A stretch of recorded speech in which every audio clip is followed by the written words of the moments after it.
This video is brought to you by Warren Bank and Trust. Visit warrenbanktrust.com or call 870-226-2621. Member FDIC, Equal Housing Lender.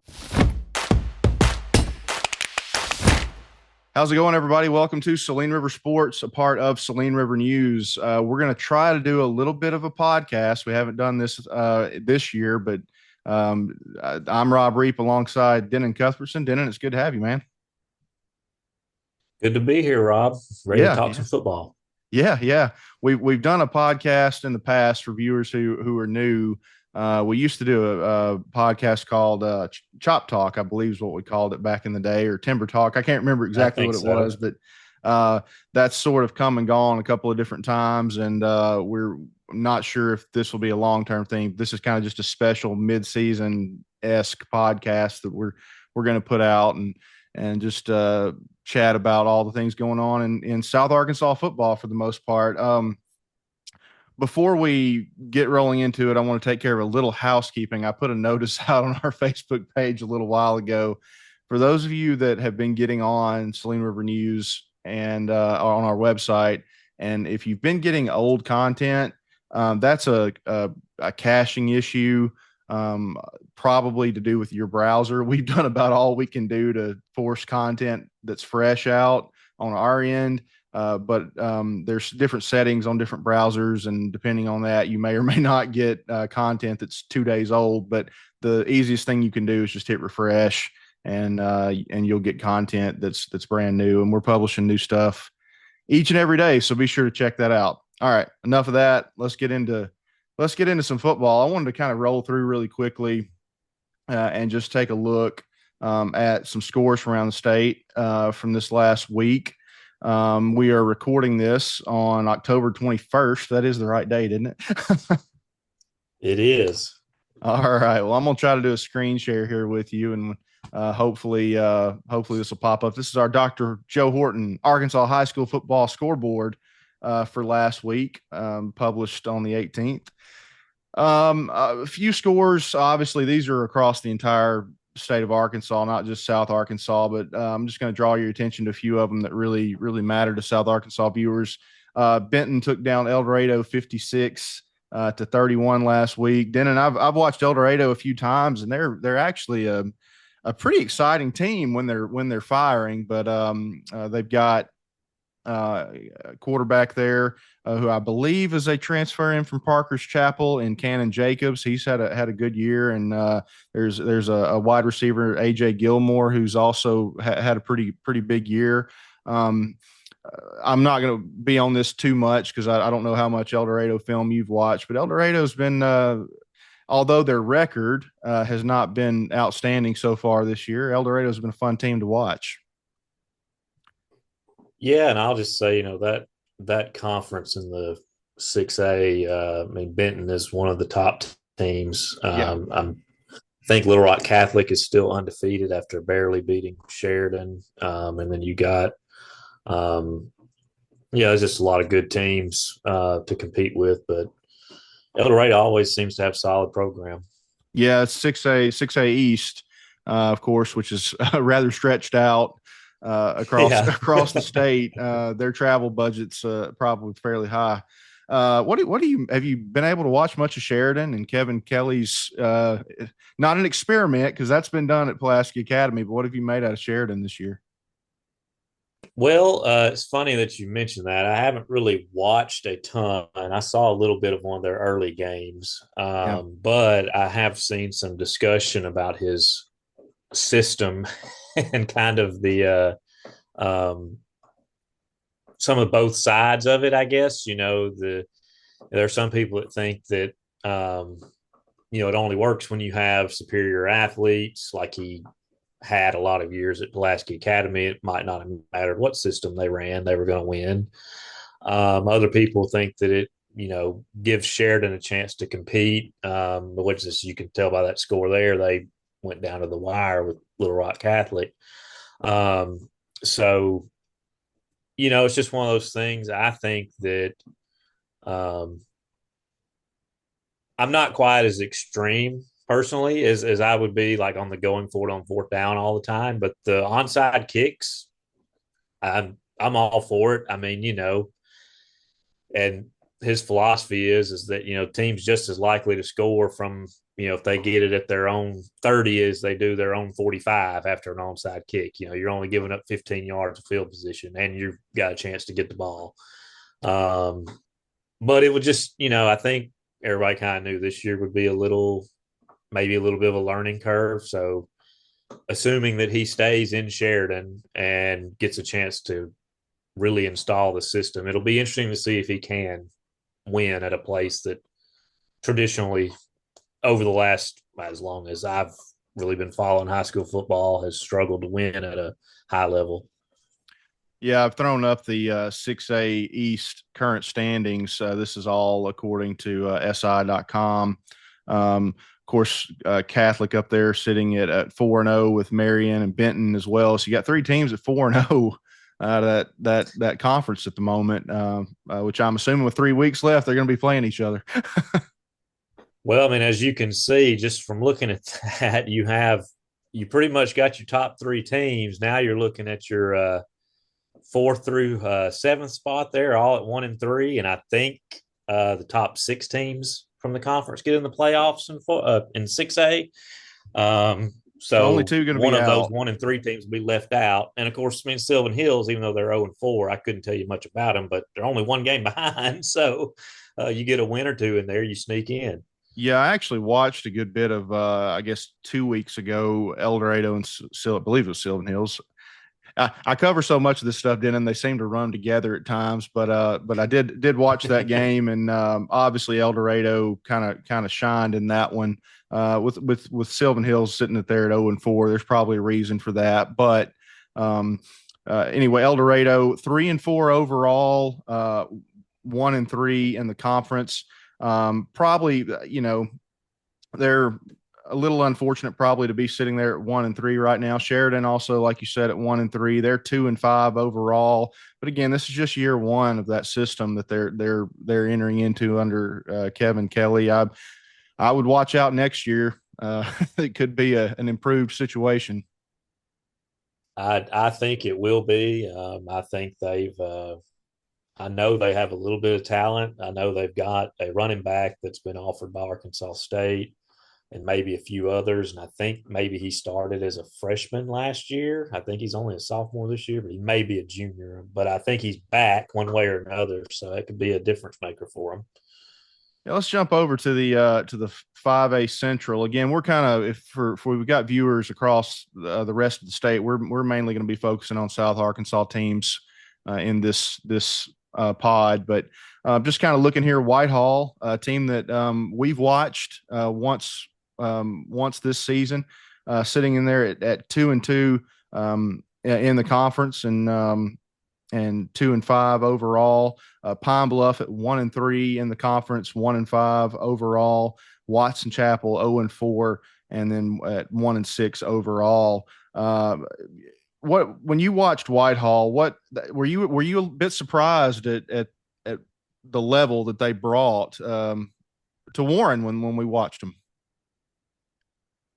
I was surprised. I mean, I can't say that I knew what they were going to be coming into this season, but we've played them the last 3, 4, 5 years now, non-conference, however long it's been, and every game has been tough down to the wire. I think they beat us.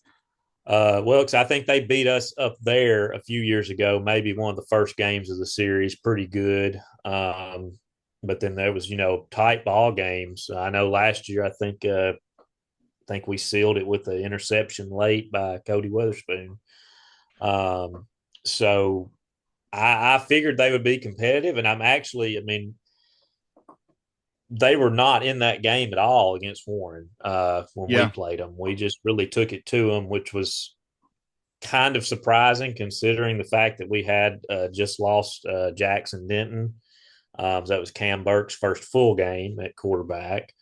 But I will say that to see them at 2-2 and fighting for a playoff spot, I think that's a pretty big turnaround for them, honestly. Only other thing I would touch on is I know Watson Chapel's fallen on some tough times Yeah, on the gridiron here lately. Um, I think a lot of people thought Pine Bluff would probably be a little bit better than they are right now, and but yeah, I would say though I'm just uh, good for Whitehall and at least being in it and have a chance this late in the season. yeah. Just looking at last week's results, Searcy defeated Pine Bluff 28-21. Whitehall and Watson Chapel faced off, and Whitehall won that one 21-6. So not a blowout by any stretch of the imagination there between Whitehall and Watson Chapel. I don't know if you were like me. That Whitehall game gave me maybe a little bit of false sense of security about where Warren was at that point. Looking back on it now, Yeah, I mean, I came away from that game thinking like, oh man, okay, yeah. Well, of course, I mean, to go back even before Whitehall, you play Greenbrier. It comes down to the end again, and that's after Denton had gotten hurt. And seeing all that unfold, you can't even think about the mental toll that might have taken on the team. But we sure. fought back and had a chance to go down and tie the game before a late turnover or take the lead, maybe. Excuse me. And you come in and play Whitehall, and you're like, okay, yeah, we're still rolling. We're not missing much. And then of course Elkins happens the next week, and you're like, oh well, maybe we are a notch below what we thought we were going to be. Searcy and Joe T. Robinson there, both at 4-0, kind of vying for that top slot in that 5A Central Conference. Let's move ahead. We'll go to the 5A South here, just kind of taking a look at these standings. It's not much here I want to talk about, but I've watched a little bit of Camden and Fairview. I tell you what, they're unfortunate to be in the conference that they're in because that's a very good Camden Fairview football team. 3-1 in conference play, 5-2 overall. Actually, let me go and look. I want to see who their losses have been against really quickly. I'll click on the schedule, and I apologize if this isn't going to load very quickly. So yeah, uh, first game of the year lost to. Oh, that's a scrimmage. Sorry about that. First game of the year was they hosted Arkadelphia, won that one 40-25. And next week, El Dorado. See, this is kind of a result that threw me off. Tight win there by the Wildcats, 35-34. And Camden Fairview had some chances to put that thing away and win that ball game. But a very talented squad that Camden Fairview's put together this year. Let me go back to our standings once again, and we'll take it again. This is 5A South, correct? Am I looking at this right? Let me go back to the conference profile. Open this up. Okay. Yeah, Camden Fairview sitting in there at 3-1 in conference play, 5-2 overall. Other than that, Texarkana, really that one lingers to me. 0-4, 0-7 overall. Arkansas High struggling right now out of Texarkana. Yeah, and I would just I'm going to assume that maybe someone didn't put in a one score as a conference game because I That's pot, believe yeah. Parkview 4-0 and probably Hope's 0-4. But yeah, no, talking about being in an unfortunate conference. Yeah, with Parkview, um, it's high school football, so I'm not going to say that it's impossible, but I think the general consensus around the state is that everybody's playing for second behind Yeah. Parkview Yeah. on the state level, not just in their conference. You're playing for the right to get to play them and lose to them in Little Rock. But of course, it's high school sports. There's no telling what could happen. You never know how high school kids are going to play and respond. And Fairview had a great run last year, I believe, into the semis. I think they're very talented. I noticed on the scores there that one of their losses, their league loss, was to Lakeside by 7 points. So I think those top three teams, Parkview obviously maybe a notch ahead of everybody else, but Lakeside and Camden Fairview can both make some noise in the playoffs. Well, I know Camden Fairview's got a very, very talented quarterback. Also, though, one of the best guys that I've watched so far in South Arkansas, at least, is Trent Haygood there at wide receiver. So dynamic. fast young man, and they've got skill players. Camden Fairview can match up with just about anybody skill for skill. Yeah, yeah. Let's move on to the. So we'll get into some 7-4A ball now. We're just kind of look at this again very briefly because this is a little bit out of the Saline River sports coverage area, but since it is some South Arkansas teams in here, I did want to talk about it. Obviously, Malvern and Arkadelphia both in there at 4-0 in conference play. Malvern 7-0. Malvern is I would say kind of surprising. I think they lost a lot from last year's team, but I mean, this is a team. They won the state championship 2 years ago against Harding Academy. Last year, I think they had to play Harding Academy again, maybe in the second round. It was an early matchup, and Harding Academy won that one. But they're always talented. I think they lost a lot, and then Arkadelphia is always in the conversation now in 4A. Um, as you can see, I think when we were talking about Camden, that was Camden. One of Arkadelphia's two losses was to Camden, non-conference action. So yeah, they're both very good. I would say that, obviously you have Nashville there with all their tradition and the many matchups over the years across multiple sports that we've had with them, whether it's regionals and basketball, baseball, softball, and Yeah. not to mention even football matchups. The only thing I would say just about this conference that was, I'm not going to say it shocked me, but I think it shocked a lot of people is Bauxite. Bauxite was a consensus top 3, top 4, top 5 team in 4A coming into the year. They have a kid that's committed to Oklahoma. I think their quarterback started some as a freshman last year and was supposed to be really good this year. And for whatever reason, it just hasn't clicked for them. I think they've had some injuries. But as you can see, I think everybody kind of thought maybe they're not as good as we were thinking when Monticello took them down by 21 points. I don't think people necessarily wouldn't be shocked that Monticello won the game, but the fact that they won by 21, and then you just see looking at their scores there, Fountain Lake 78-72, a basketball score. They Yeah. won that game, but Fountain Lake is just coming back from competing in 8-man football. This is Yeah. their first year back as an 11-man team. As you can see, they haven't really been they weren't really competitive with Arkadelphia, but Nashville and Malvern were 2-score games. So they've got a chance to right the ship here, and maybe they can reel off 3 wins and get into the playoffs. But it certainly doesn't look like they're going to be a state title contender, which is what people were thinking at the beginning of the year. Yeah, and we'll talk a bit more about Monticello here in just a second. But for me, at least, Monticello's been a better football team this year than I probably would have said preseason.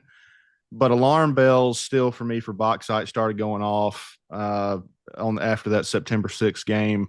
That was just a very surprising result, and I think it's you wonder, oh, is that just going to be a fluke? Is it just kind of a one-off? And it doesn't look like it Yeah, was. yeah. Yeah, unfortunately for the Miners, great facilities.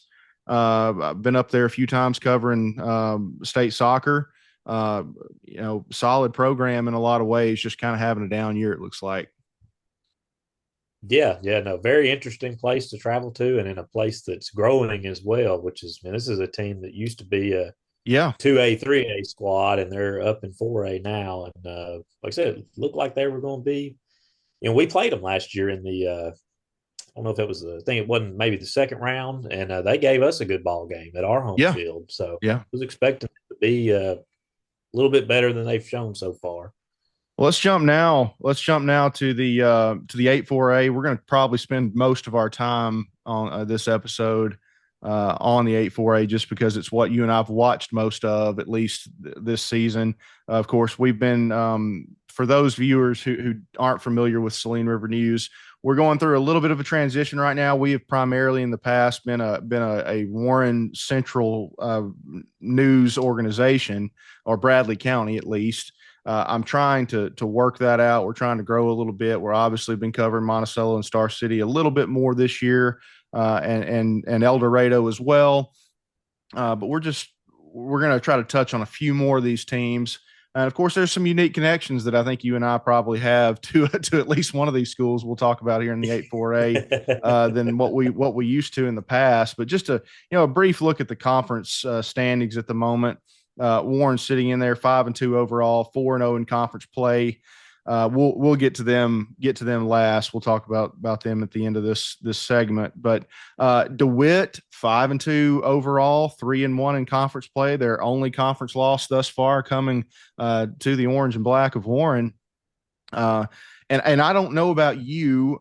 I don't know that I've seen. Of course, I've only watched DeWitt once in person. I've watched some game film from here and there. I was not overly impressed with any of the film I've watched, but they're still sitting in there at 3-1, Dennen, and battling out for that second place. Yeah, Potentially. I think that's we at this kind point. of we talked about this some at the beginning of the season, and I was me personally I was very high on DeWitt after what I saw last year. And they have a really good running back, Corey Graham, I believe is his name. And I was, they lost to McGee in non-conference right before conference started, and it was a little surprising, disappointing. Didn't think maybe that they would be quite what we thought they were. And then in the game that we played, their running back was suspended for some discipline issues from what we were told, but still gave us a pretty good ball game. We ended up winning by, I think it was 36-22 was the final. And that was kind of one of those things where where the ball didn't bounce our way in that non-conference game against Elkins at all. We had a couple of fortunate bounces at the end of the DeWitt game that led to a scoop and score and a kickoff return after an onside kick, and the ball bounced out of the pile, and I believe Tremont Miller picked it up and took it to the house. But so it's kind of played out now with DeWitt where everybody kind of thought it was going to be. It was going to be Warren and DeWitt. Now, the craziness is pretty much the rest of the conference until you get to the end. Yeah. And there's still DeWitt. And I would even say this about Warren too. These teams are not unbeatable.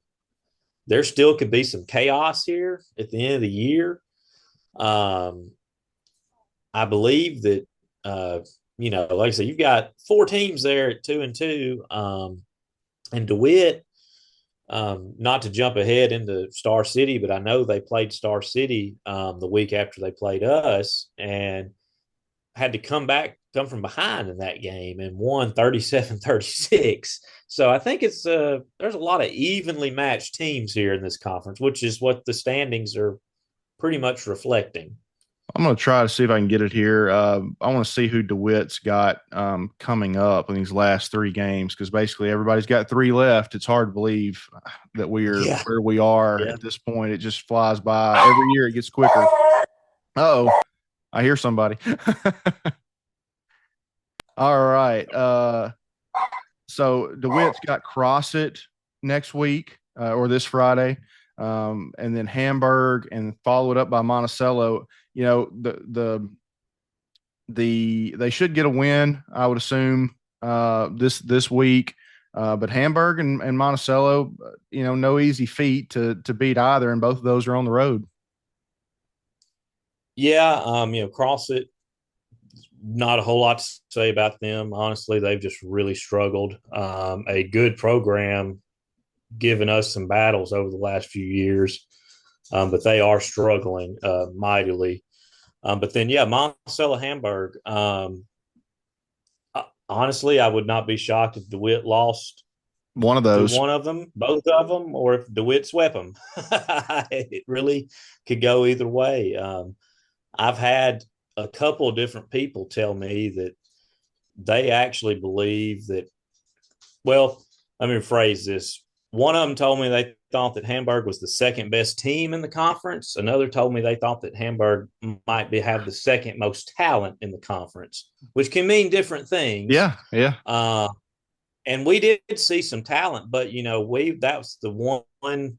I guess before last week against Star City was the one game where we really seemed to put a lot of things together, and we were able to get the sportsmanship rule against them. So yeah, it will be interesting to see if Hamburg and Monticello too. Monticello, a good team. Liked a lot of what I saw from them when they played us. But it will be interesting to see how those games go. And like I said, this really um, second through fifth for your playoff spots are just up It's for all in the grabs. air. Yeah, it's all in the air. Yeah. Helena, we're going to take a look at their schedule to this point now. Uh, they're in there at 2-2 at the moment with losses to Hamburg in early October, 30-6, and then of course a loss to DeWitt, 45-21. But they pulled off probably the shocker of the year for me back in late September as they were able to eke out a win versus Stuttgart, 18-17. And again, that was the same night though. We had tropical storm coming in. Warren was facing DeWitt that night. So as we were talking about DeWitt, I don't know that we've seen that you and I in person have watched the best of DeWitt, simply for the way that Yeah. game played out, the weirdness that kind of happened with the kickoff return or recovered and then returned for a touchdown and whatnot. But you look at this Helena team. I was not expecting what they've done so far to be able to pick up a win against Stuttgart. Obviously, Crossett a 36-8 win. It looks like Crossett is going to finish down below, but still Helena's doing something I didn't expect. Well, obviously, like we haven't seen them play in Right. person yet. We played them. I did watch. I watched a good bit of their game against Stuttgart. Was interested in it because they were pulling off the upset. It was a close game. Um, I will say I was told that Helena was undefeated in junior high last year. So I think they must have a talented sophomore class that's moved up this year. I know some of it, you know, when they first got into the conference, I remember we played them. I think that might have been back in 2019 or 2018. And they believe they got the mercy rule going on us at Yeah. Jim Hurley Jr. Stadium. And then every year after that has just been a struggle. They don't have a lot of kids, you know, or they may have a few good looking kids, but they're just struggling to win games and they struggle to have enough to even finish the season.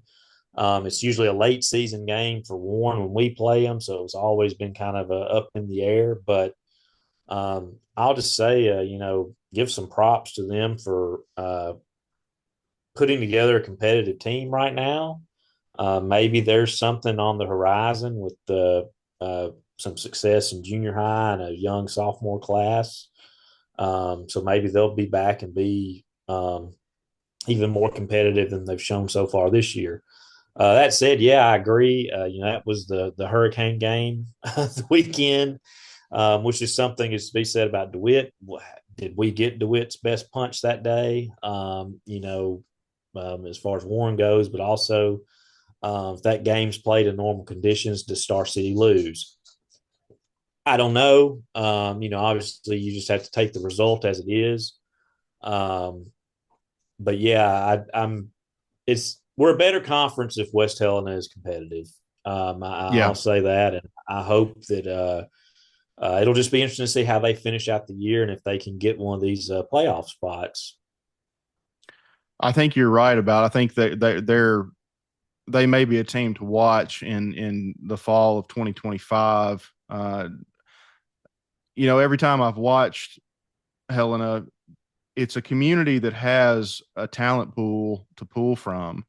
It's just a matter of whether or not they can put it together year in and year out, and whether or not the seniority is there to make it happen. But they're in the hunt right now for a playoff spot.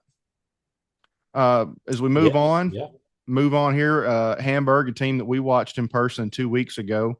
Uh, it's weird. Sometimes I come away from games and I feel like I know less about teams than I do sometimes after before I've actually seen them. But Hamburg's a team sitting at 2-2 in conference play, 5-2 overall. They're quietly not doing bad.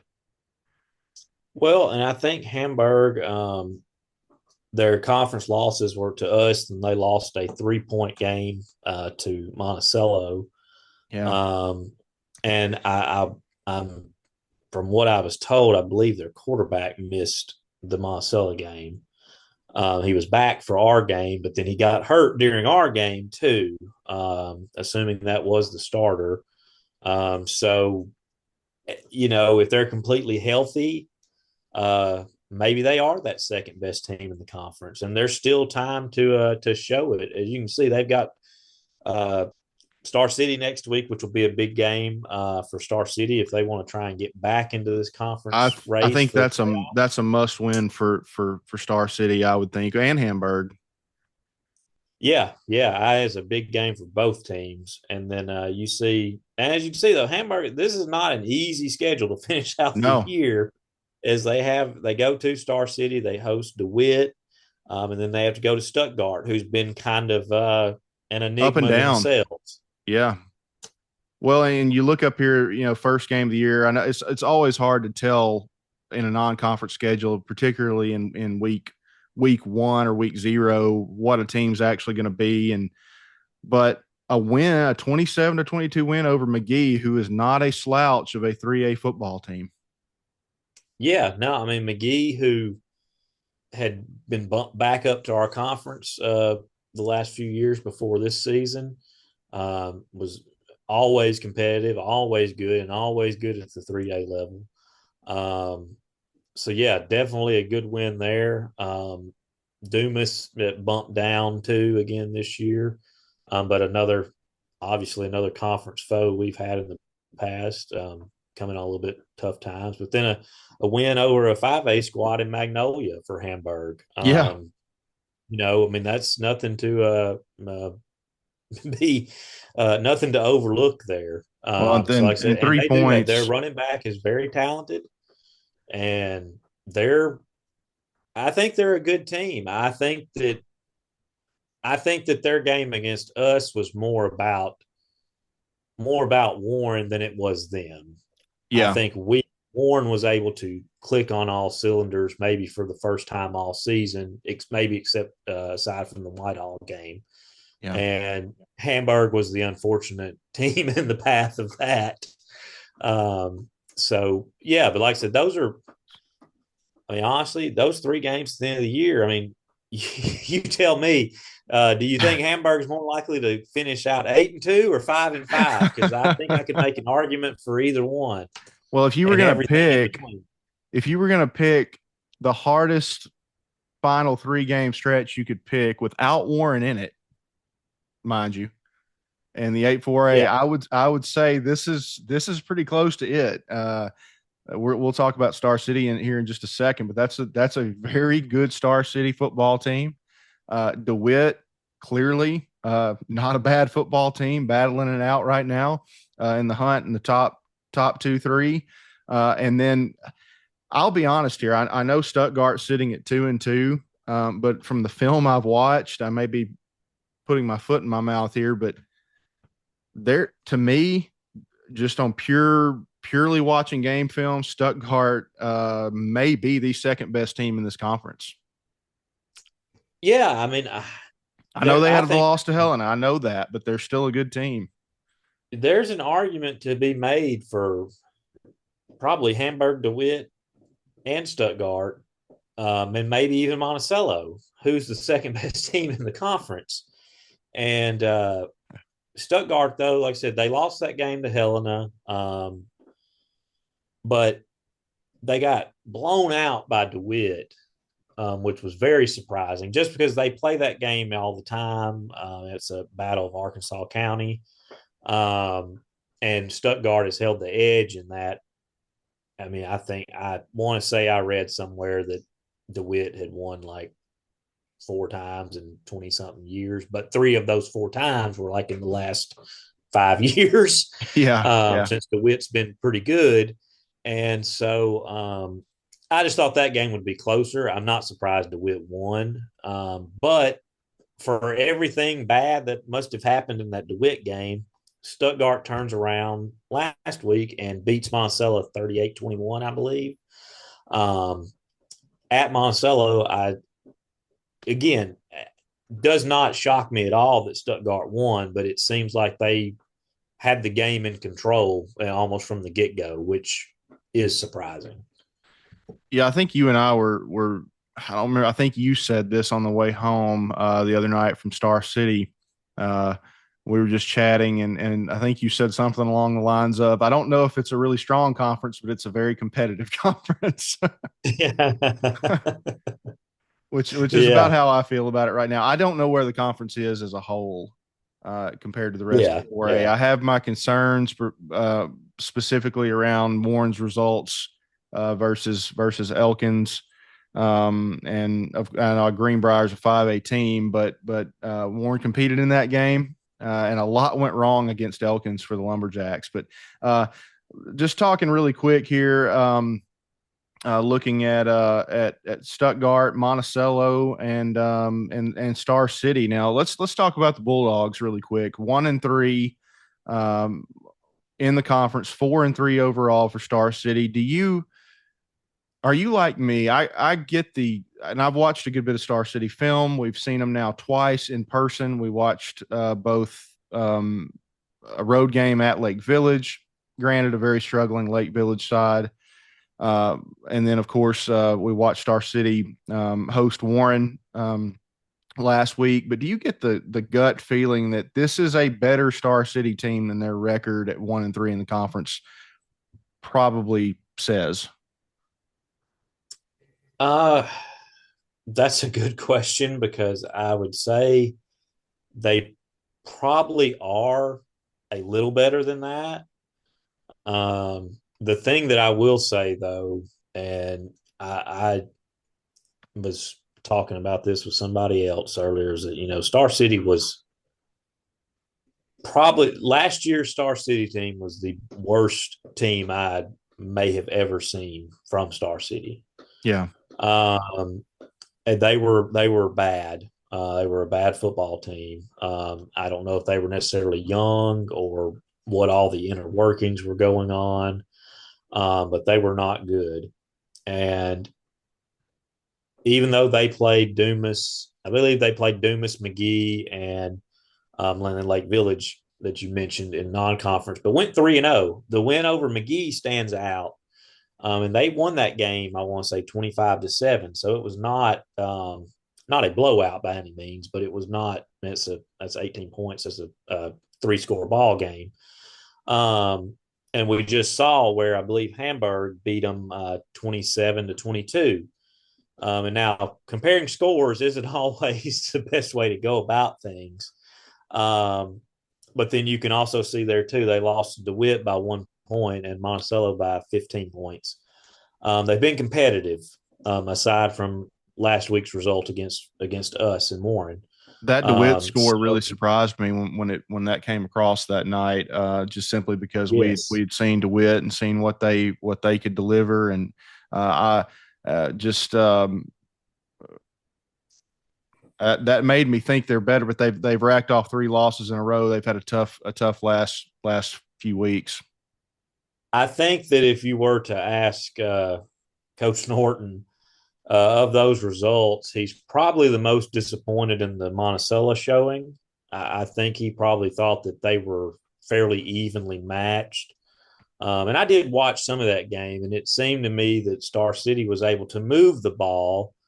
But it was kind of, I guess, a bend but don't break situation for Monticello. They just couldn't quite punch it in the end zone enough. Obviously, only scoring 1 touchdown. But I just will say this about Star City. They're so much more competitive than they were last year.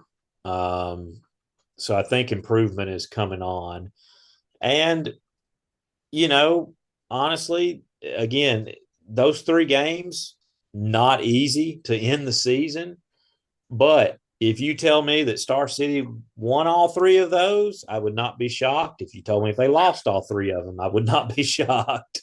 We're on the same page. I mean, if I realistically look at this, I think they've got to beat Hamburg this week. I think that's a to me that's a must win for them, as we talked about earlier. And I think it is winnable. I think Star City's got it within them from what I've seen to win that ball game. Stuttgart to me is going to be the real challenge. But again, that's kind of me taking my gut feeling of what I've seen out of Stuttgart so far, and we'll obviously get a better look at them this week. Yeah. And then Helena, I don't know where Helena's going to be at that point at the final game of the season, but Star City's got a chance if they can roll off 3 results. That goes a long way to playoff talk.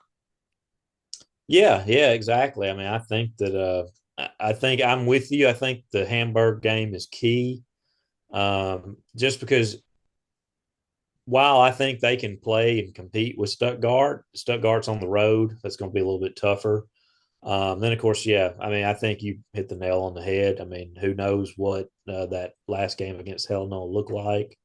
Are they at a Um, point now, Denon, where Star City where they've got to win all 3 of these, or can they afford to lose one? I believe, well, since the top 5 teams make it, they could lose one. Um, but it would be you're probably looking at you could only be the 5th seed, and have to go play a 1 seed from Looking at a somewhere. tiebreaker too, I'm assuming Yeah, possibly. and of course, yeah, there's the tiebreakers. With 3 teams at 2-2, um, and then Star City's at 1-3. You got to jump at least one team to get in. I think we'll have a much clearer picture after this Friday night's results on. Yeah, I mean, it's still going to be muddled. There's still a lot that can happen, but and of course, you never know. I mean, if Stuttgart upsets Warren, that throws a whole nother kink into things. So Yeah, and then Cross is sitting in there at 0-4, 0-7 overall. They're down. There's no way around that. Cross is just going to have to rebuild some way somehow. yeah, and of course, I mean, I don't know how all these teams are doing in junior high, and that isn't always an indicator of future success. True. But something that is worth pointing out is that I believe the junior high season ends this upcoming Thursday. So some of these teams will get some ninth graders up who some of it may just help from a number standpoint, but there might be a difference maker or two for a couple of those teams. That could make a big with again. I'll throw the screen share up really quick again for the standings. But as you look, with Helena, Hamburg, Monticello, and Stuttgart sitting in there at 2-2, Star City at 1-3, it's not a big leap to say that ninth graders could make an impact in who actually is going to get a state playoff berth. Absolutely, and I mean, you look at, I mean, this is just something just looking ahead. If this happens, let's say Stuttgart loses to Warren, and then Star City beats Hamburg. Well, now you've got 3 teams that are all 2-3 Yeah. again, and that would depend on what who Monticello plays too. That could be 2-3, and Helena as well. Maybe they play each other this week. So there's just so much more that's going to be determined these last few weeks. Well, let's talk before we head out. Let's not skip out of the 8-4A without talking about league leaders Warren, who we've obviously watched a lot of this season. The Lumberjacks are sitting in here at 5-2 overall, 4-0 in conference play. It's been an odd season if you're a Warren Lumberjack fan. Of course, Warren lost Jackson Denton first game of the year. at quarterback. So much promise, and I'm sure he'll be back. But hate to miss out on the season. But obviously a baseball player as well. Warren obviously wants to get him healthy for the spring, but um, Cam Burks comes in, not without quarterback experience, a Fordyce transfer. Um, and as I've told people in the past, Cam, I love Cam's demeanor on the field. He's such a calm athlete. Doesn't seem like he's your prototypical quarterback that you would want, or at least the kind of kid I would want. Nothing seems to phase him a whole lot. He's sort of a bad play, let's move on type guy. Yeah. I think especially at quarterback, but really it needs to be, it would be great if every person was like this. You can't be this lucky, but In all of life. if, yeah, if you don't get too high and you don't get too low, Yeah. you don't, you can't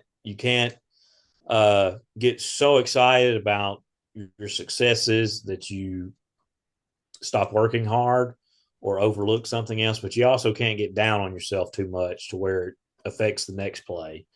And I think you've hit the nail on the head with that about Cam. I think he's very level headed and seems to be um, seems to be coming into his own a little bit more here the last few weeks, as opposed to right when he was first thrown into it.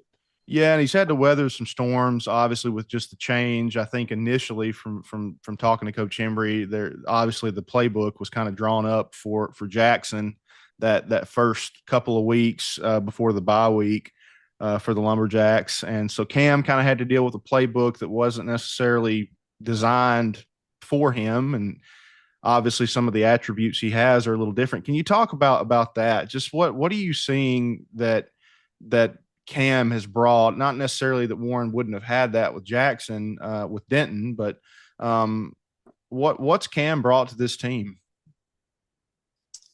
Well, I would say that, I guess I'll start off with something I'm a little bit, well, I say that I'm a little surprised by it, but I'm not completely shocked by it. But I did think that maybe, which it looked like it might have been a little bit more in the playbook this year, but it was the quarterback run game. Mm. It looked like that Jackson was going to run a little bit more than he did last year. And Jackson's a good athlete. He can run. But Cam, it's the Greenbrier game that you know, he was starting to get reps at running back. Yeah, literally a play He before. changed positions. So obviously we feel good about his running ability, and he hasn't necessarily run a ton. Even though there were a couple of times last week against Star City that he, on the zone read, he pulled it and kept it, and they were not expecting him to keep it.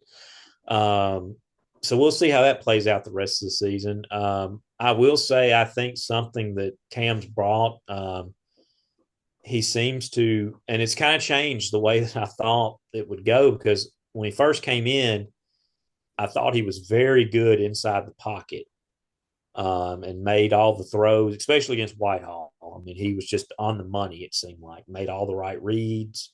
Um, just a lot of good to like out of it. These last, and he wasn't as good when he needed to roll out and try and make something happen. Last week and against Hamburg, some of the best plays we had were plays where that first couple of reads might not have been there. He had to roll out, or he got pressured, had to, create something with his feet and then throw it, finds, I know at least against Star City, he found AJ twice last week on two big plays, that were rollouts and, scramble drill.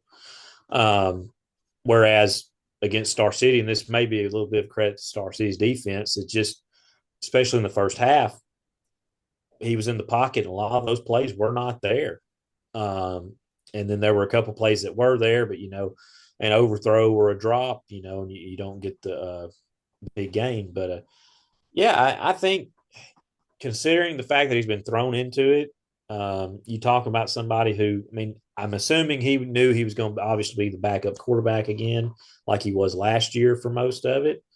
Um, but he was a starting safety, and was going to get reps at running back, and then it's like, oh Yeah. yeah, no, sorry, I play quarterback now. Yeah. And he was also the type of safety I watched last year out of Cam was the kind of guy who, as a receiver, I don't think it would have been a pleasant experience to run across in his area. I mean, he's not afraid of contact. No, no, and that's the thing that's so.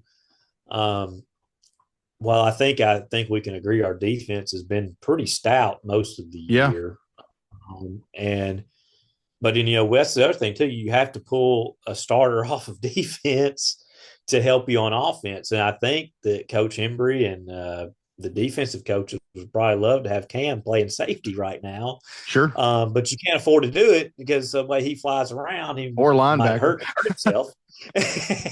So then you're really searching then, and so You bring up an and I interesting will point, say though. probably one thing. Yeah, Do yo, go what? ahead. You go ahead. You go ahead. Yeah, I was just going to say one other thing on Cam is that having to run the ball. Luckily we're blessed to have uh, Antonio Jordan, AJ, who can get in there and take some snaps and uh, run the ball too. So we don't have to use Cam as much in that. But yeah, you're kind of at a point where, and of course it's football. I mean, injuries happen. Sure. It's just part of the game. Hopefully, I mean, I would hope, I'm sure everybody does that every team everywhere would be healthy the rest of the season and nobody else would get hurt. But it's just, the unfortunate reality of football, physical sport, people get hurt. And it was sad to see Jackson go down, Yeah. but I think Cam's filled in admirably. I really think that I I don't think you can complain too much about his play. Yeah, could some things be a little sharper? Could some throws be there that haven't been there maybe a couple of times? But I mean, at the end of the day, we're 4-0 in conference. What's Yeah. there to be mad about right now? Yeah, I think the job the staff has done to get this team, especially with the way some early season games were going, they've done a marvelous job to get this team to where they are. And obviously they've got a few more to go here. But we were talking about Cam and playing safety. I'm not going to be overly surprised if we don't still see him later this year, maybe get some reps defensively, but we'll see. Yeah, I want to Coach say, Embry does have he has a past history of throwing quarterbacks into defensive situations yeah, yeah, when they're needed. yeah. And I was kind of, I guess, what I was, I guess alluding to a little bit is that I would not be shocked if he was back there at some point. But I will Yeah, say, I think we have so much depth in the skill positions that we were fortunate that we didn't necessarily need him there. And I think, if I'm correct, I believe Cam Davis and Josiah Steen are playing safety now, and they've both been very good. And yeah. Josiah Steen especially has come into his own You the talk last about the few weeks. secondary. You've got Blaze Fellows, who's had a couple of interceptions already this year. Of course, like you said, Cam Davis, and then you named off one that has been exploded onto the scene in Josiah Steen. On both Yeah, sides of yeah. football, he has been such an addition to this skilled football team. I would say, yeah. I mean, if we were giving out, so far our second half MVP awards, he'd probably get my vote. That would probably be the guy. He's just really come on. He's only a sophomore, and he didn't get to play at all last year. So, that's just. I think maybe it took him a few games to kind of get back into that, you know, in season and get some rust off. But he's Did man, he yeah, transfer he's in, been Dennen? huge. Yes, Where yes. where where was he originally from? Monticello, I believe. Okay, okay. So you've got him and Miller. Tremont Miller would be a Drew Central transfer. So you've got a couple there from the Monticello area, and I'm sure we probably I hadn't even looked. We may have sent somebody over there at some point, or somebody moved over there. But yeah, you're right. This is a Warren's got a fairly loaded skill position team. Of course, you can't get out of any discussion about Warren without talking about Antonio Jordan. Of course, I haven't double checked this, but I think he was named the Joey Cathy State Farm Player of the Week versus Star City. It looked like over 200 yards receiving, a couple of touchdowns. First one that really opened it up for Warren last week was a fingertip catch, and then the week before, an unbelievable grab, probably the catch of the year. Not that it mattered a whole lot at that point, I don't think, but versus Hamburg, Antonio is he's of course you have a little bit of a connection with Antonio, and as do I. You've coached him on youth baseball level before. Very good baseball player as well. Yeah, I will just say I think the thing to me about AJ that is the story that I can tell from. So when he played baseball with us, we coached a 14U team, and we went down to New Orleans, played in a all-star, what they call a youth trip World Series, and we won it. But AJ had not played baseball in several years. Now, his dad grew up with us, Moorhead Jordan, a phenomenal baseball player Yeah. amongst football too. But AJ had not played baseball since he was really young. And so we go and play in our league games in Monticello, and um, he got on base a few times, but did not get a hit. He did not get a single hit in the games, in the league games against the Monticello teams, and Star City. It was in the league as well. We go to the 14U state tournament. He gets a double, and things start rolling. And he did not stop hitting till the end of that World Series. And matter of fact, he was tied at the end of the season for the best batting average on the team. So he went from 000 to about, I can't remember exactly what the average was, but it was 450 or something. And he actually would have had a higher average, but at the World Series, we played a game we won, like it was 19-2. He hit a ground ball to the third baseman, routine ground ball. He beats it. It's the third out, but the umpire calls him out. Third out of the inning, he says, "Hey man, you were safe, but we got to get this game moving along. It's 19-2." So, so I think that just goes to tell you that some things for some people just come naturally. Yeah. Uh, Even when it's a struggle at first, which it was for him. That was baseball was something he struggled at. It did not come easy to him in the beginning, but the more he kept with it, worked harder, and then yeah, now we're looking at 4 years later, he's been the starting center fielder for the past couple of years at the high school level, and not to even touch on his basketball and other football accolades. I mean, I just Yeah. I mean, I would argue basketball may be his best sport. Exactly. I mean, he's just and we've had a lot of gifted kids come through Warren recently, um, which we're fortunate to have a town our size, the amount of talent we've had come through it. And there for a while, AJ kind of had the size. You're like, oh yeah, he's gonna be real good. He's gonna be real good. And you kind of kept thinking, when's it gonna click? When's he gonna start to maybe take over some games? And of course, as a sophomore, you don't necessarily expect that, but I guess about midway through the year last year, he kind of really turned it on, and then he's just been lights out this year. I mean, he's just when you need a play, you go to him, and Yeah. and he can do it in several ways, and it's not just the wide receiver. He's so good on defense. He can get in there in that power formation at quarterback and get you 5 or 6 yards whenever you need it. Well, and how I think back over the years for Warren offensively.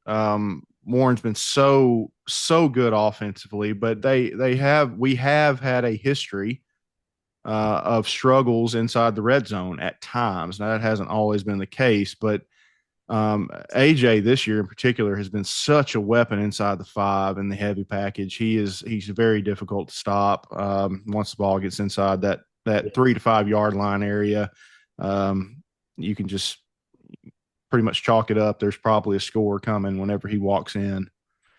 Yeah, I just would imagine that's a pretty a pretty helpless feeling as an opposing team, and think, oh yeah, okay, it's 3rd and goal to 3. We got a chance, boys. And then oh well, maybe not. Such a big frame and powerful. And if you're not around AJ very much, which of course, being on the sidelines like we are, quite oftentimes you get to know personalities of kids. And of course, you do a lot of writing for baseball for us for Saline River Sports, and I cover him in basketball quite a bit. He's a very driven individual. Yes, yes. I mean, I think it's. I just think I've seen a lot of, and of course you expect this, I guess, but I've seen a lot of growth from AJ since his sophomore year, and really becoming Yeah. a leader of this of the football team and the basketball team and even the baseball team. You can make, he's one of those leaders on all of those teams. Let's talk about another player who I think was also named the Joey Cathy State Farm Player of the Week versus Hamburg 2 weeks ago in Lewis Woods. Lewis, I know he's a guy you really are high on. Yeah, no, I'm a big fan of Lewis. He's just you know tackling machine. He's just gonna go get the ball carrier. And that's not to say that he was. I think he's a junior this year. He was a sophomore. Obviously last year. There were times maybe when you might not make the right read or it might not be exactly perfect, but here he goes getting the tackle anyway. So extremely talented. Just and sorely needed in the middle of that defense after what we lost last year. He had to really step up this year, and he has. Like I said, I think our defense has been pretty salty. That's been Another what's player kept. That's what's won some ball games for Warren this year has been the defense. When the offense yes, wasn't wasn't well oiled early on, particularly in early conference play. Defensively, Warren's been pretty stout and made some big stops when they had to. well, I would say that Monticello game was a perfect example of it. You know, we did give up a fairly big run for them to take the lead early, but then the offense we just couldn't really get going, and then had to have an interception, a couple of things. The defense sparked it, and sparked that win. And we came back and won, and then kept Monticello off the board. I mean, they think it was 30-29 final, but Monticello, 7 of those points were off a pick six. So they've just done a really good job, and I will mention too about Cody Weatherspoon. I know he got hurt a couple of games ago, and that's another guy who was going to be a starting linebacker. He started at linebacker last year and was kind of the leader of that defense, and he was also going to contribute on the offensive side as well. So yeah, it was just a tough one, and I think defense has really stepped up without having him. I don't know. It was only for 2 or 3 plays there, but I don't know if I've ever seen an athlete come out of an injury and look as good as he did for his Yeah, brief time back in before obviously yeah, falling with an injury to the leg. But yeah, I hate it for Cody's such an awesome kid too.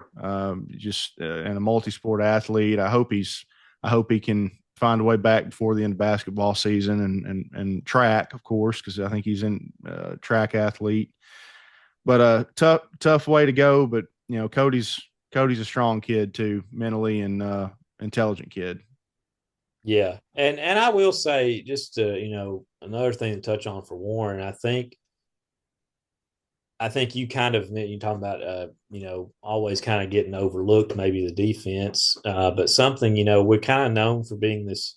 We put up all these huge passing numbers, and we got all these wide receivers. Well, we've had a lot of good running backs over the years, and had a lot of good running teams. Yeah. And this year, slow out the gate. We've had some trouble running the ball. And it's interesting that, Cody came in and ripped off those two big runs before he got hurt. But then the rest of that game, Aaron Davis, that Hamburg game was a coming out party for him. And Had a big then he touchdown kind run of kept last it week. going against Star City. So, Yeah, I went back and watched. Of course, I recorded highlights of that game, but I also went back and watched the Star City stream for that game, and that was a deflating moment for them. Was that Aaron yeah. Davis late that touchdown there late on? You could just he's growing as a tailback, and credit to the offensive line. They're getting better as well, and they've been Yeah. put through some difficult teams early in the year. Well, and I think that's something that I think, you know, as we go through the season, and if we hope, um, to make it through and have a deep playoff run, that running game and that line coming together and gelling is going to play a big role in that. And we appear to maybe be coming together at the right time for that. Yeah, and maybe if we can do another podcast episode at some point here before the end of the year, once playoff picture gets a little clearer, we can talk a little bit more about the 8-4A's prospects going into the playoff season. Uh, I have at this point I have my concerns about how many teams from the 8-4A can go very deep in it, but we'll have to wait and see. That's just not all given yet. I do want to let's jump ahead really quick, Denon. I'm going to go ahead and reshare my screen, run through some of these other classifications. Take a look first here at the 7-3A, of course, Harmony Grove, Washita County, sitting in there at 2-2 in conference play, 3-4 overall. Smackover, 1-3 in conference, 3-4 overall. Horatio 1-3, 2-5 overall, and Parker's Chapel at 0-4, 1-6 overall. I have not had I think I watched a little bit of Harmony Grove, Washita County game early in the year, but I have not had a chance to see much more of this conference. Have you got any thoughts on that, or is that one we probably need to just leave alone? Well, I'll just say, Prescott always very good. True. We're in the state title game last year. And it's interesting to see them and Bismarck appear headed for a conference championship deciding clash. I would probably lean Prescott in that until somebody proves they can beat them. Let's see when that's happening really quick. I'm going to click on Prescott's Yeah, schedule. yeah. Let's see here. Oh, that's this week. This week, so that'll be Yeah, one to keep that'll be an a eye biggie. on. I will say I know Harmony Grove was very good last year. I think they lost a lot from Yeah. last year's team. As you can see, they're still sitting there challenging for a playoff spot. Um, yeah, I don't know a whole lot about any of the other teams, but I know Parker's Chapel has been relatively new to football within the last, 15 years, 20 years, maybe since they've started football. So sometimes the success can be hard to come by. Yeah, and I think, like I said, I could be wrong about this, but I believe Cannon Jacobs, the El Dorado quarterback, was a Parker's Chapel transfer. If I'm wrong about that, I apologize, but I think that may be the case. And of course, he's a sophomore. I mean, could you imagine how that probably could have helped Parker's Chapel had he been inside that program? Because he's obviously won the starting job at El Dorado and um, looks really good on film. Well, and that's just something, I think we're kind of seeing maybe a little bit more of that in general, due to some of the rules changes that more transfers are, going to different places. But in a place like Parker's Chapel, where you have a big high school, El Dorado, right in your backyard, I feel like there's probably a lot of transfers to and from. Whereas Parker's Chapel might obviously lost a big one. Maybe they've gained a couple that are, playing big roles on their team. Obviously, not leading the wins necessarily yet, but that can be tough. It can definitely be tough. Let's jump across. I keep forgetting I have to actually click screen share. One of these days, I'm going to get a program other than Zoom where we can record this easier. But for now, Zoom can keep up with my slow internet connection here at my shop. Ryzen, let's take a look here at the 8-3A. This is a fun conference right now. Ryzen sitting in there at 4-0 in conference, 8-0 overall. How about those? How about Ryzen, man? Yeah, talk about a complete turnaround from last year where they struggled. They had a new head coach last year. I think they tried to throw the ball a little bit more, and that was just not what they've been doing in Rising for forever. Yeah, And I believe Star City's previous coach went to Rising. They're running a little bit more of that, I guess, the veer maybe, single wing offense. Running the football at the very least. back to their roots. Yeah, and Bread and obviously butter. great dividends so far, and they appear to be on a collision course with who else but their all-time rival in Fordyce, Let's see, who's when does that also happen? undefeated. Let's So look at the schedule here for Ryzen really quickly. Yeah, so that's in 2 weeks. All right. So I, not to be too down down on the Lakeside Beavers out of Lake Village, but Rising's probably got a win this week. Coming is Lakeside's I believe had a tough year. We've watched them yeah, once, yeah. and Star City handled them with ease. But then November 1st, Rising at Fordyce. That could be a spicy atmosphere. That would be a game that you know if you were just a fan of high school football in Arkansas, that would be the one to go to. Yeah, yeah. Yeah, that'll be an interesting matchup. I'm going to try maybe if we do this again, if I can schedule it a little bit further ahead of time, we'll try to get the Fordyce PA announcer Joel Gray on because he's obviously a good buddy of mine and knows a lot more about Fordyce than I do at the moment. I watched an early non-conference game of Fordyce that they played, just film. And Fordyce is a good football team sitting in there at 7-0 overall, 4-0 in the conference. Then look at McGee, 4-3 overall, 3-1 in the conference, 8-3A, and of course we've seen McGee once during preseason, and Yeah, yeah. they've had some up and down results this season. Dumas has been they're 3-1 in conference play, but 3-4 overall. Um, I've seen a little film on Dumas, but have you been able to watch much of the Bobcats? I watched a good portion of their game against Star City. That was the first game of the season for both teams, I believe, or at least it was Star City's first game. It could have been Dumas's second, but they were both kind of sloppy. But I would say what stands out right here is that Oh, my bad. Dumas I'll throw it back obviously up there got for you. bumped out of our conference. Yeah, Well, yeah. Dumas got bumped out of our conference last year, and I think just looking at this, you would say that uh, maybe that's part of their reason for finding some success here in a lower classification. Yeah. Being able to go 3-1 so far in line for a playoff spot. Um, Obviously, you would think that they're not going to be favored against Rising and Fordyce if they haven't played them yet, or I think maybe they've played Rising so far. We'll take a look at Dumas' schedule at this point. The dip after that is pretty stout.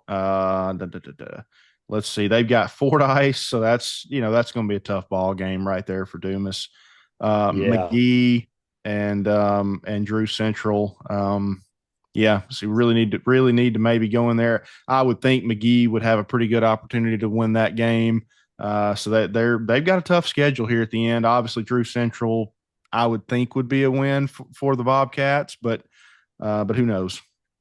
That's what I would agree with that assessment just from what I've seen. They probably lose their next two, but they can get that win against Drew Central and uh, be able to get a playoff spot. Yeah, and then like I said, the dip past Dumas is Barton sitting in there at 1-3, 3-4 overall. Drew Central, 1-3 in conference, 1-6 overall.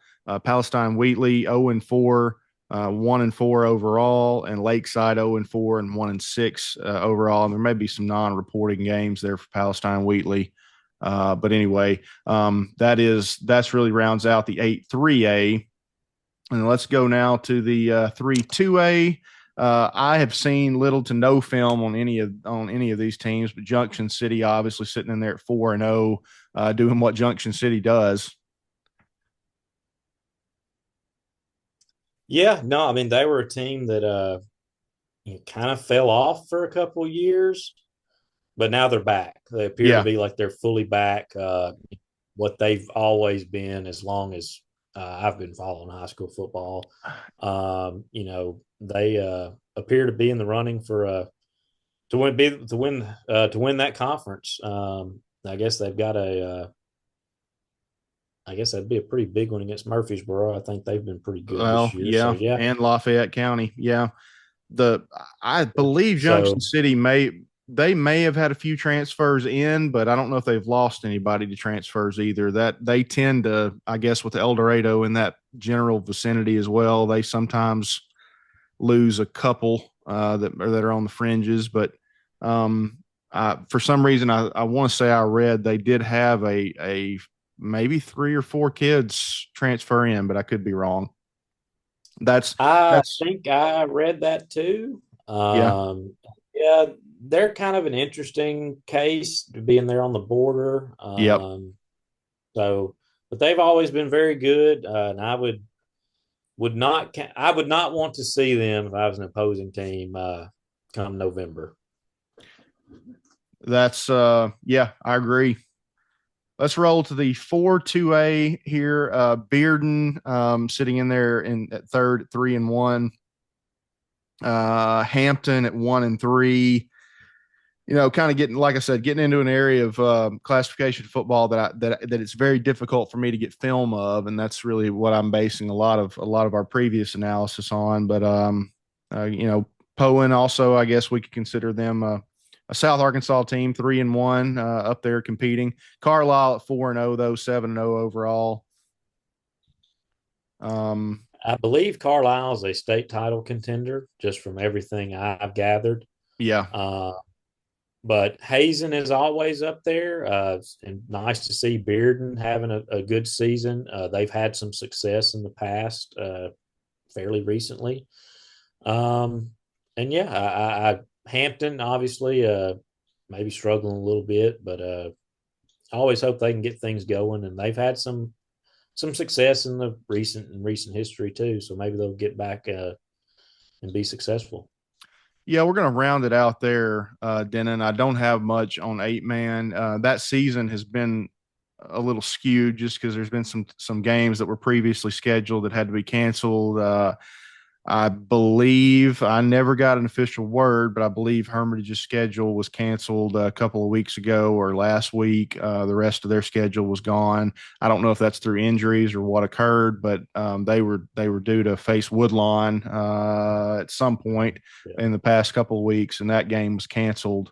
So eight man's kind of been something that's difficult for me to keep up with, just because of the uh, a little bit of a lack of consistency in game scheduling. It's tough to follow.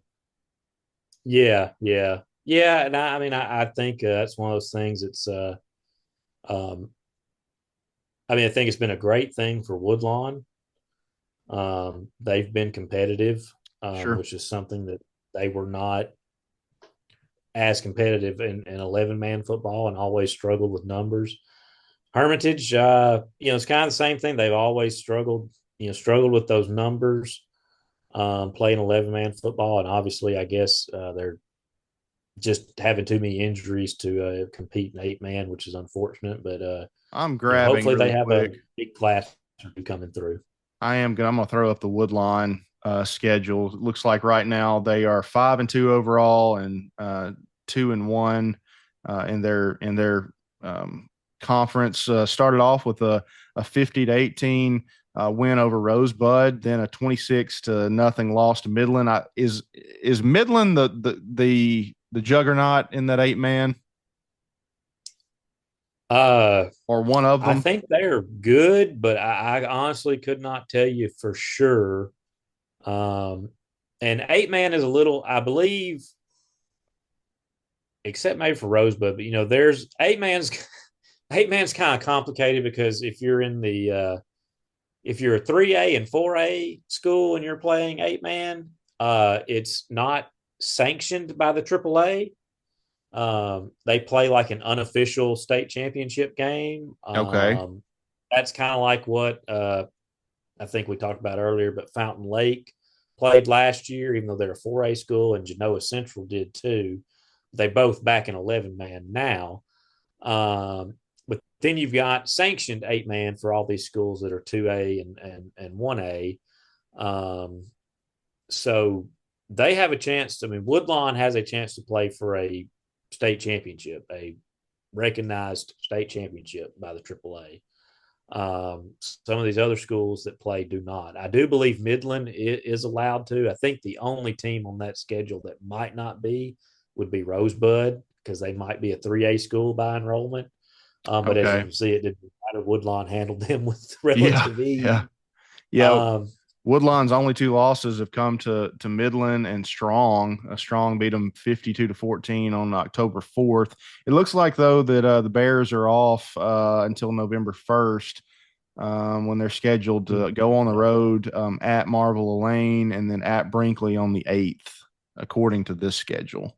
yeah, two pretty good trips there, and I will say, I do think Strong has been pretty competitive since they moved down to 8-man. They Mm-hmm. were another team that had some success in 2A football, but it's just a numbers game for those schools. And it's hard to really, I think even 15 kids is hard to play an 11-man football season. Really 20 is about what you almost have to have. And even that's really not enough because preferably you would love to have, 22, obviously, at least, because then you can play 11 on 11. But Factor in injuries and yeah, most of these schools it's just hard. typically you're going to have one or two kids probably quit at some point during the year. That tends to happen, not just in 8-man, but across the board. You've got to have in an 8-man that the the wiggle room for loss of numbers is much less than what you would Yeah, have if you've got a it's so team of thin. 30 or It's so 40 thin. kids. Yeah. Yeah. Well, man, I've enjoyed it. I'd love to, if we can maybe do this again, maybe next week or in a couple of weeks as we get a little bit closer to the end of the season. I had a good time. Yeah, no, always fun to talk a little Yeah. high school football, and Yeah. yeah, you just let me know, and we'll. My schedule's pretty open. I'll make it work. And yeah, and I know you mentioned earlier, but would love to hear Joel's thoughts Yeah. on Fordyce too. We'll try to maybe get him on. He's a wealth of knowledge just about not just about Fordyce, but he's actually a Bearden guy originally, I believe. So he's got a ton of knowledge about Bearden, and obviously Fordyce is what he's mainly following at this point. But he'd be great resource to have on and chat some 3A football. Who do the Red Wolves have this weekend? Let's talk just brief second. We play Troy um, in Jonesboro. Won last week at Southern Miss, and they're 4-3 and 2-1 in the conference right now. Yeah. So, Well, one of these days, we'll have to get up there and get to a game together in person. yeah, yeah. Yeah.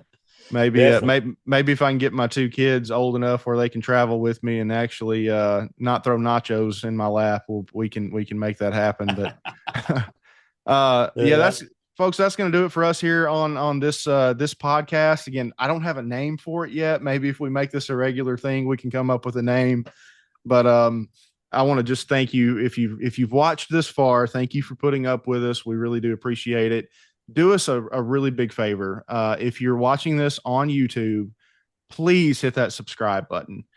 You can also hit the bell icon. That just makes sure that you're notified anytime we post new content on our YouTube channel. And I'm trying to produce more and more video content. I've got a video interview I've got to do tomorrow and two more this week. So we're going to have some more videos coming out. They're not all just sports.